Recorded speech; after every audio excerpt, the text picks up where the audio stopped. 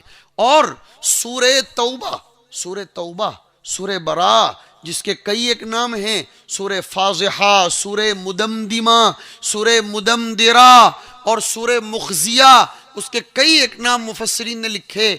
اس سورت میں زبردست قسم کے غزوے کا تذکرہ ہے. یہ حالات کچھ نہیں ہیں جو اس غزوے کے موقع پر تھے، لیکن اس وقت بھی کامنٹ کرنے والے کچھ ادکچرے مسلمان تھے جنہیں منافقین کہا جاتا ہے. اللہ تعالیٰ نے اس سورت کے اخیر میں زبردست بات فرمائی. اللہ تعالیٰ فرماتے ہیں اولا يرون انہم یفتنون فی کل عام مرة او مرتين ثم لا يتوبون ولا هم يذكرون. سوچتے نہیں کہ ایک سال میں ڈبل حالات آتے ہیں. آئے نا، ارے بھائی آئے. اب کی بار 300 کی پار جو آواز لگائی جا رہی تھی رمضان سے پہلے، اور رمضان میں جب یہ لوگ جیت کر آئے اس کے بعد 2019 میں دھڑا دھڑ کتنے حالات آئے. نہیں دیکھا آپ نے؟ ارے کتنے حالات آئے. 370 کو دفعہ ختم کر دیا گیا، طلاق ثلاثہ کا بل بالکل بنداس پاس کر لیا گیا، اور اس کے علاوہ یہ وہ کرتے کرتے 2019 ہی میں یہ NRC وغیرہ. یہ کیا ہے؟ یہ حالات ہیں. ایک مسلمان یہ نہ سمجھے دیکھو خود احتسابی کی کیفیت جب تک پیدا نہیں کرو گے، امت کی، عالم کی قیادت کی صلاحیت اپنے اندر نہیں آئے گی۔ خود احتسابی پیدا کرو، بیٹھو، غور کرو کہ یہ تبدیلی کیوں آئی، یہ کیوں حالات بدلے، اور ایسا کیوں ہو رہا ہے۔ قلم تدبیر قلم تقدیر کے تابع ہے۔ کوئی کیا بل پاس کر سکتا ہے جب تک کہ اللہ پاس نہ کروائے۔ وما تشاءون الا ان یشاء اللہ۔ قلم تدبیر قلم تقدیر کے تابع ہے۔ اللہ فرماتے ہیں ایک سال میں کئی مرتبہ حالات آنے کے باوجود بھی توبہ نہیں کرتے، تذکر نہیں کرتے، نصیحت حاصل نہیں کرتے۔ آؤ آج کی اس مبارک، مسعود، سعادت مند اور اللہ ایسی مجلسوں کے اوپر اپنے فرشتوں کے سامنے فخر کرتا ہے، ایسی مجلس میں بیٹھ کر معاہدہ کریں، طے کریں میرے بھائیوں، اور ہر آدمی اپنی زندگی سے اصلاح کا آغاز کرے۔ ابو داؤد شریف میں ایک روایت آئی، ایما عبد قال ہلک الناس فہو اہلکہم، اور بعض لوگوں نے اس کی قرات کی فہو اہلکہم، کہ جو آدمی اٹھے بیٹھے اپنا اندرا بیماری چھے، کہ جو آدمی اٹھے بیٹھے ایک ہی بات کرے، لوگوں بگڑی گیا، سماج بگڑی گیا، لوگوں بگڑی گیا، تو حضور نے فرمایا ایسا کہنے والا ہی سب سے بڑا ہلاکت میں مبتلا آدمی ہے، اس لیے کہ وہ فخر کر رہا ہے کہ لوگوں بگڑی گیا تو فرشتو چھے، کہ ہم کہ لوگوں بگڑی گیا نے سماج بگڑی گیو۔ انسان اصلاح کی ابتدا اپنے آپ سے کرے۔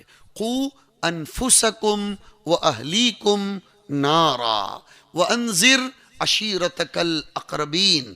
اپنے آپ سے اگر ہر آدمی اپنی اصلاح کا آغاز کر لیتا ہے، حضور صلی اللہ علیہ وسلم نے تو فرمایا تھا کہ میرے بعد خود غرضی کا دور دورہ آئے گا، بہت سے امور ایسے ہوں گے جن کو تم ناپسند کرو گے۔ صحابہ نے فرمایا کیا کرنا چاہیے؟ فرمایا کتنا اچھا نسخہ بتایا، تؤدون الحق الذی علیکم وتسألون اللہ الذی لکم، کہ تمہارے اوپر جن کے جو حقوق ہیں ادا کر دو، اور تمہارے حقوق جن پر ہیں وہ اللہ سے مانگو۔ ہم اللہ سے توبہ کریں، اور توبہ عملی ہونی چاہیے۔ زندگی میں تبدیلی کا نام توبہ ہے، صرف بولنے کا نام توبہ نہیں ہے۔ میں پھر سے مبارکباد پیش کرتا ہوں، دعا کرتا ہوں، نیک تمنائیں پیش کرتا ہوں ہمارے ان 10 بیٹوں کو اللہ تعالیٰ ان کے سینوں میں الفاظ و معانی کو محفوظ مضبوط بنائے، اور ان کے والدین اور ان کے رشتہ داروں کے لیے قیامت میں سرخروئی کا ذریعہ بنائے۔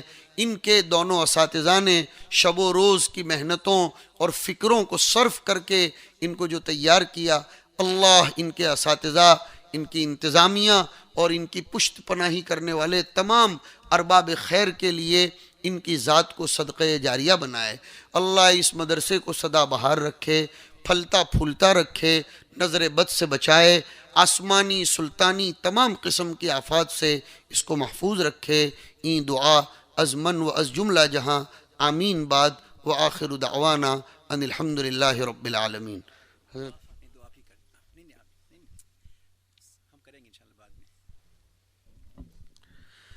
اللہم لک الحمد کلہ ولک الشکر کلہ وإلیک یرجع الامر کلہ، سبحانک لا علم لنا الا ما علمتنا انک انت العلیم الحکیم۔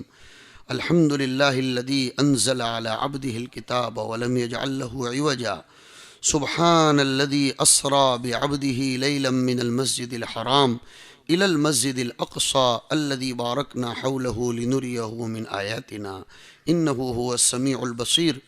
اللهم انا نسألك بأننا نشهد انك انت الله الذي لا اله الا انت الاحد الصمد الذي لم يلد ولم يولد ولم يكن له كفوا احد۔ نسألك اللهم بكل اسم هو لك سميت به نفسك او انزلته في كتابك او علمته احدا من خلقك او استأثرت به في علم الغيب عندك، اللهم صل وسلم وبارك وانعم على سيدنا ومولانا محمد وعلى آله واصحابه اجمعين۔ اللهم آنس وحشتنا في قبورنا، اللهم ارحمنا بالقرآن العظيم، اللهم ارحمنا بالقرآن العظيم، اللهم ارحمنا بالقرآن العظيم، واجعله لنا إماما ونورا وهدى ورحمة، اللہم ذکرنا منہ ما نسینا وعلمنا منہ ما جہلنا وارزقنا تلاوتہ والعمل به آناء اللیل وآناء النہار واجعلہ لنا حجتا یا رب العالمین۔ الہ العالمین، بڑی پاکیزہ مجلس ہے، پاکیزہ جماعت کو تیار کی ہوئی مجلس ہے۔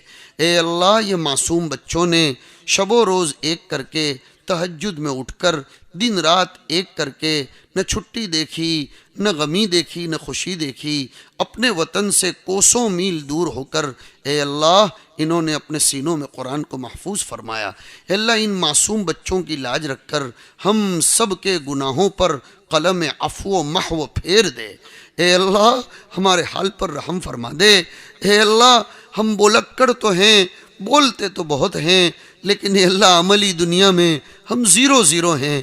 اے اللہ، تیری نظر فرما دے۔ اے اللہ، تیری ہدایت کے بغیر ہم نہیں آ سکتے۔ وما توفیقی الا باللہ علیہ توکلت و الیہ انیب۔ اے اللہ، انابت نصیب فرما۔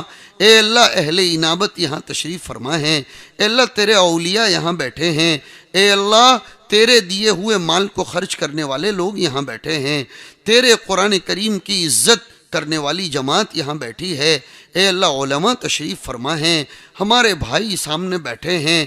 اے اللہ، ان تمام مجمع میں جتنے لوگ موجود ہیں، جن کا جو نیک عمل تجھ کو پسند آیا ہو، اس کے صدقے طفیل ہمارے حالات میں تبدیلی پیدا فرما۔ اے اللہ، ہمارے ملک عزیز کی حفاظت فرما۔ اے اللہ، علماء دیوبند کی روحیں تڑپتی ہوں گی۔ اے اللہ، مزار قاسمی کے اولیاء ان کی روحیں تڑپتی ہوں گی کہ اس ملک کو ہم نے خون سے سینچا تھا، اس ملک کی کیا گت ان مسلمانوں نے اپنی بدعملیوں سے بنا دی۔ اے اللہ، ان کی روحیں تڑپتی ہوں گی کہ ہم نے اس ملک کو اس لیے تو آزاد نہیں کروایا تھا۔ اے اللہ، تجھے ان ارواح ثلاثہ کا واسطہ، ان نفوس قدسیہ کا واسطہ، اے اللہ ہمارے حال پر رحم فرما دے۔ اے اللہ، ہمیں انابت نصیب فرما، توبہ نصیب فرما، رجوع نصیب فرما۔ اے اللہ، معصیتوں سے نکال دے۔ اے اللہ، معصیتوں کی محبت کو ختم فرما، طاعات کی محبت پیدا فرما، معصیتوں کی نفرت پیدا فرما۔ اے اللہ، ملکہ معصیت کو ختم کر کے ملکہ طاعت کو راسخ فرما دے۔ تیری ذات کی محبت نصیب فرما، معرفت نصیب فرما، تیری ذات کا عشق نصیب فرما دے۔ اے اللہ، تڑپتا ہوا دل، رونے والی آنکھیں، تیری طاعت کی طرف چلنے والے قدم، اور تیرے عقیدے کو مضبوط کرنے والا دل، اور تیری قدرت میں غور و فکر کرنے والا دماغ نصیب فرما۔ اے اللہ، یہ دولتیں میسر فرما۔ اے اللہ، اس مدرسے کو خوب ترقی سے نواز دے۔ اے اللہ، ہمارے ان تمام بھائیوں کو جو جائز تمنائیں ہیں اس بابرکت مجلس کے صدقے طفیل ان کی تمام جائز تمناؤں کو پوری فرما۔ اے اللہ، اس مدرسے کی ایک ایک اینٹ کے پیچھے جن لوگوں کا مال، فکریں، نظریں لگی ہیں، اللہ تمام کے جائز مقاصد میں کامیابی نصیب فرما۔ ان کے مال و منال میں، عزت و ایمان میں خوب برکت نصیب فرما۔ اے اللہ، ان علماء کرام کی آمد کی برکت سے اس بستی کے مقدر کو تابناک بنا، استقامت نصیب فرما۔ اے اللہ، ہمارے والدین کی بال مغفرت فرما، بیماروں کو تندرستی نصیب فرما، معصیت میں ڈوبے ہوئے لوگوں کو اے اللہ اپنی طرف سے محبت نصیب فرما کر اپنی طرف کھینچ لینے والا بنا دے۔ اے اللہ، ہم سب کی دعاؤں کو محض اپنے فضل و کرم سے حضرت نبی اکرم صلی اللہ علیہ وسلم کے مقام عالی کے صدقے طفیل قبول فرما۔ وصلی اللہ وسلم علی نبینا و مولانا محمد وعلی آلہ وصحابتہ ومن تبعہم بإحسان الی یوم الدین برحمتک یا ارحم الراحمین۔ انعام صاحب کا بیان مستورات پہ ہوگا، لہٰذا ہرنگاؤں کے جتنے بھی احباب ہیں